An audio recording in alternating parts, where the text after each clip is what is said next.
మధ్యలో ఒంటరి భామ, ఏనుగుల అరుపులే జోలపాటలు.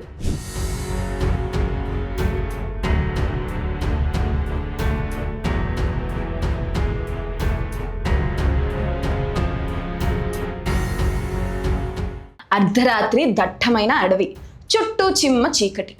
ఎక్కడి నుంచో ఒక్కసారిగా ఏనుగుల గుంపు గీంకరించే శబ్దం వస్తే ఎంతటి వారికైనా భయంతో వెన్నులో వణుకు పుడుతుంది కదా. ప్రాణాలు గుప్పెట్లో పట్టుకుని పరుగులు తీస్తారు. కానీ అదే ఏనుగుల శబ్దం వినకపోతే ఒక బామ్మకు రాత్రిపూట నిద్ర పట్టదట. చుట్టూ చిరుతలు, ఎలుగుబంట్లు, ఏనుగులు తిరుగుతున్నా సరే ఆ దట్టమైన అడవిలో ఒక ప్లాస్టిక్ కవర్ కప్పుకున్న మట్టి ఇంటిలో ఆమె ఒంటరిగా జీవిస్తుంది. నాకు మనుషుల శబ్దం అస్సలు నచ్చదు.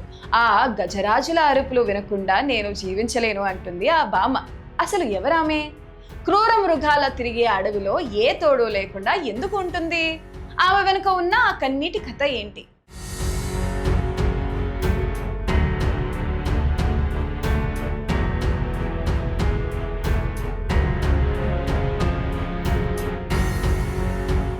తమిళనాడులోని తిరునెల్వేలి జిల్లా, అక్కడి పశ్చిమ కనుమల అందాల గురించి ప్రత్యేకంగా చెప్పాల్సిన పని లేదు. పచ్చటి చెట్లు, జలపాతాలతో ఆ ప్రాంతం స్వర్గంలా ఉంటుంది. అదే అడవిలో బ్రిటిషర్ల కాలం నాటి ఇంజుకుచి అనే ఓ చిన్న గిరిజన గ్రామం ఉంది. ఇప్పుడు ఆ గ్రామంలో కేవలం 3 కుటుంబాలు మాత్రమే ఉండేవి. కానీ ఆధునిక అవసరాల కోసం ఆ 3 కుటుంబాలు కూడా పర్వత ప్రాంతం నుంచి కిందకు వెళ్ళిపోయాయి. కానీ కుట్టి అమ్మాల అనే గిరిజన వృద్ధురాలు మాత్రం ఆ అడవిని వదిలి వెళ్ళడానికి ససేమెరా అంటుంది. పైన టార్పలిన్ కప్పిన ఓ చిన్న మట్టి ఇంట్లో ఆమె తన జీవనం సాగిస్తుంది.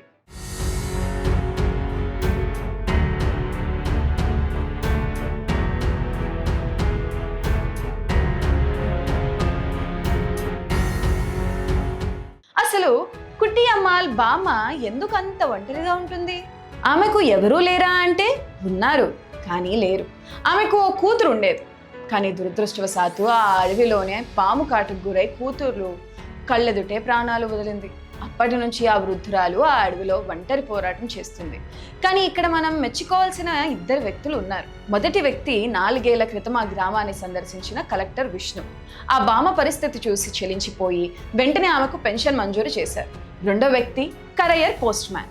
పెన్షన్ అయితే మంజూరైంది, కానీ ఆ దట్టమైన అడవిలోకి 21 కిలోమీటర్ల కొండలు, గుట్టలు దాటుకుని వెళ్ళి ఆ బామ్మకు డబ్బులు ఎవరిస్తారు? ఆ బాధ్యతను తన భుజాన వేసుకున్నాడు ఆ పోస్ట్ మ్యాన్. ప్రతి నెల 21 కిలోమీటర్ల ట్రెక్కింగ్ చేసి ఆమెకు పెన్షన్ అందిస్తున్నాడు.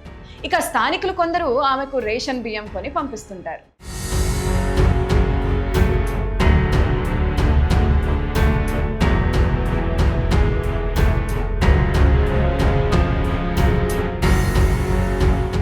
కిందకు వచ్చేమని ఎంతమంది బతిమాలినా ఆమె రానని తేల్చి చెప్పేసింది. వంటకి కట్టెలు ఇక్కడే ఉన్నాయి, తాగడానికి నదిలో నీళ్లు ప్రవహిస్తున్నాయి, నాకేం తక్కువ ఇక్కడ అని అడుగుతుంది కుట్టి అమ్మాల్. ఆమెకు గడియారంతో పని లేదు. ఆకాశంలో మేఘాలను చూసి సమయం చెప్పేస్తుంది. ఏనుగులు ఆమె ఇంటి సమీపానికి వచ్చి శబ్దం చేసి మరీ వెళ్ళిపోతాయట. అవి ఆమెను ఏమీ చేయవు. ఆమె వాటిని చూసి భయపడదు. కుట్టి అమ్మాల్ చెప్పే ఒకే ఒక్క మాటలో ఎంతో జీవిత సత్యం దాగి ఉంది. మనుషుల మధ్య ఉండే కల్మషం, స్వార్థం ఆ అడవి జంతువులకు లేదు. అందుకేనేమో ఆమెకు మనుషుల శబ్దం నచ్చదు. ఆ గజరాజుల అరుపులే ఆమెకు జోలపాట అయ్యాయి. సౌకర్యాలు లేవని, సిగ్నల్స్ లేవని మనం రోజుకు 100 సార్లు బాధపడుతుంటాం. కానీ ఏ సౌకర్యం లేకపోయినా, ప్రాణభయం ఉన్నా, పుట్టిన నేలను, అడవి తల్లిని వదలకుండా ఒంటరిగా బతుకుతున్న ఆ బామ్మ ధైర్యానికి నిజంగా సెల్యూట్ చెప్పాల్సిందే.